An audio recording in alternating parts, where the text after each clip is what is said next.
Kala ko dati yung buhay namin puro lang kamalasan, kasabay ng pagpasok ko sa mundo ng paangasan. Pero ayos lang kasi ito ang gusto kong lakaran. Nagulat sila nung biglang lumipad yung akala nilang basahan. Teka muna, dahan-dahan, wag masyadong malakas. Pumuputok na sa loob kasi maraming palabas. Baka meron dyang galit pero hindi lang nila malabas. Hindi kasi ako makasarili kaya pati sila hinila pataas.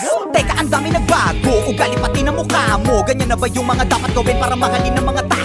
Sa bagay sanay ka naman, no respeto daw kahit pa ba. No, kung gusto nyo ng respeto, tanungin nyo na sila kung magkano. Huwag magpapa-apekto, kala mo perfecto. Lalo pag nagsalita na yung mga yak, kala mo walang depekto. Samantalang ako, ginawa ko lang lahat ng ito ng puro diretsyo. Habang ikaw kailangan may siraan ka para lang makaasenso. Para ka lang chismosong, ginawan na lahat ng kwento. Isa kang kupal na manunulat, ya puro ka lang imbento. Tinapakan, inangasan, sinabihang umalis na lang ako rito. Nilabanan, hinayaan, kaya ngayon ako na ang bago paborito. Kung titirahin nyo ko si Balong lang nagdala, huwag kayong mag-alala, meron din kaming dala. Ganyan naman yung mga ulule, mahilig mangumpara. Nagpapanggap na malawak ang utak, makitid pala. Tanga ka, halatang talangka ka talaga. Kung ako'y guro na awa lang, kaya ka nakapasa. Kala mo lang matalim na kulang ka pa sa tasa. Tumitira ng mabilis, naiintindihan ka ba? Simulan ko na to kung paano mamumanat para bumakat sa mga tao. Kaya ko tumira kasi diba tinitira mo ko noong mga panahon na wala akong nakikita sa malayo. Pero di ko tinigilang mga bayo. Ngayon ay naging malinaw na malabo, pero di nyo makikita ang nakatago.